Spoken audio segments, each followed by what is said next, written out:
Dumnezeu era greucean, era niște frate acolo, binecuvântat, care era și acolo, da? Și Virgil, până să trec eu să predic, m-am lăsat pe un frate acolo, îmi spune, ce fratele, cu toate că nu prea vrea să predice, care are. Dar m-am uitat în buletin și are și buletin ciocul ăsta și cum arată el. Și până să încep să predic, m-am fost așa frumos, frățește, cu înțelepciune. Și atunci, frații mei, oamenii undeva într-o adunare care caută să judece aparențele la suprafață, sunt niște oameni care încă nu sunt familiarizați cu Biblia, adică încă nu sunt așa prea aprofundați în cuvânt. Am spus-o frumos așa cu înțelepciune, că am zis să le jignesc așa. Dar în momentul când Dumnezeu, și acum mă aveți chiar și vouă, așa cum am vorbit atunci, în momentul când Dumnezeu vrea să caracterizeze pe cineva, știți cum îl caracterizează? După lăuntrul fiecăruia, mărit să fie Dumnezeu. Așa cum am spus de teologie de Hari, o zi de binecuvântare, sunt așa întristat eu că nu știu ce este mine. Am stare așa de la o vreme încoace care, în momentul când Dumnezeu vrea să lucreze cu tine, știți că avem un potrivnic comun. Și când spun potrivnic comun, mă refer că este potrivnic peste toată lumea. Și ăla nu e altul decât ăla rău. Știți voi care e. Să nu mai zic care, că poate vă, eu știu, vă potrivniți. Dar dacă vă potrivniți, Dumnezeu vă eliberează, nu e problemă.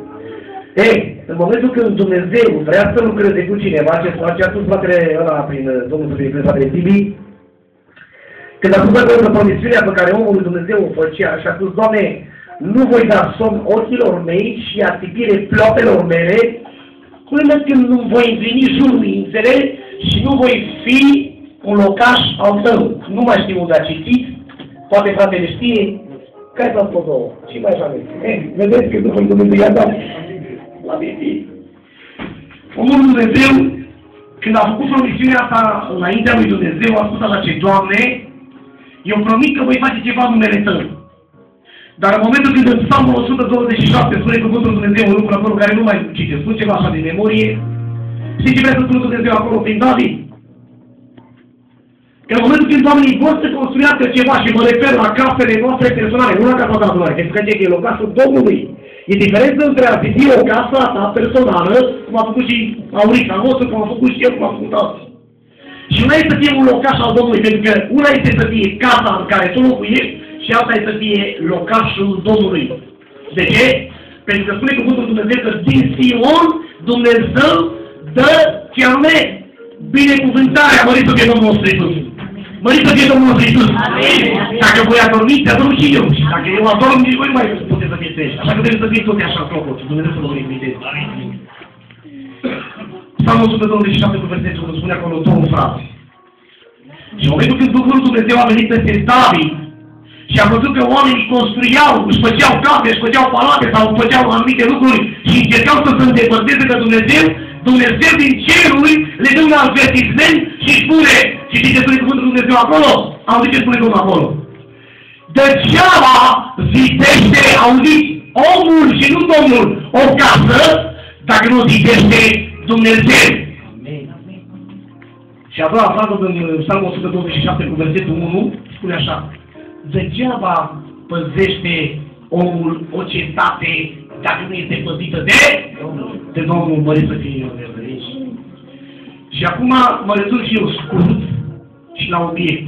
Că vreau fratele nostru să ne aducă mesajul cu privire la Gedeon, dacă nu știu lucruri care nu să le ascultați. Eu am mai auzit eu câte ceva, dar am și eu nevoie de hrană. Mai ales că sunt în starea asta. Și înseamnă ca Gedeon să fie un om care stă la îndemânat Dumnezeu și cum Dumnezeu îi dă biruință în lipsuri. Adică un lucru care încă nu era așa tare în forța lui. De ce? Pentru că a fost înțelept și a luat la îndemânat Dumnezeu. Degeaba zidește omul o casă dacă nu zidește Dumnezeu și degeaba păzește omul o citate dacă nu păzește Domnul.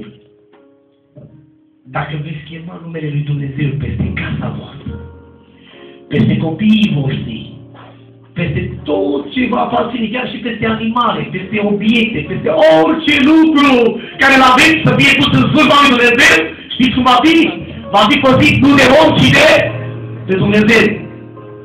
De ce? Pentru că numele Lui este Domnul. El ne-a creat și Lui suntem.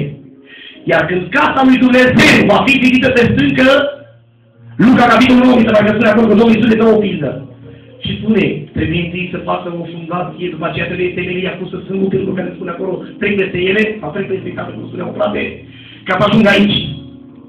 O lumină întotdeauna, când este aprinsă, nu este pusă într-un loc în care să nu se vadă. Pentru că, de fapt, locașul îl avem aici, dar nu locașul ăsta luminează în lume.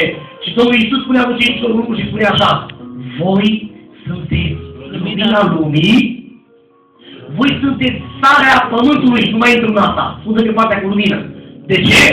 Că le dă o poruncă și le dă niște lucruri care să se leagă că lumina are un singur rol. Și știți care era rolul luminii?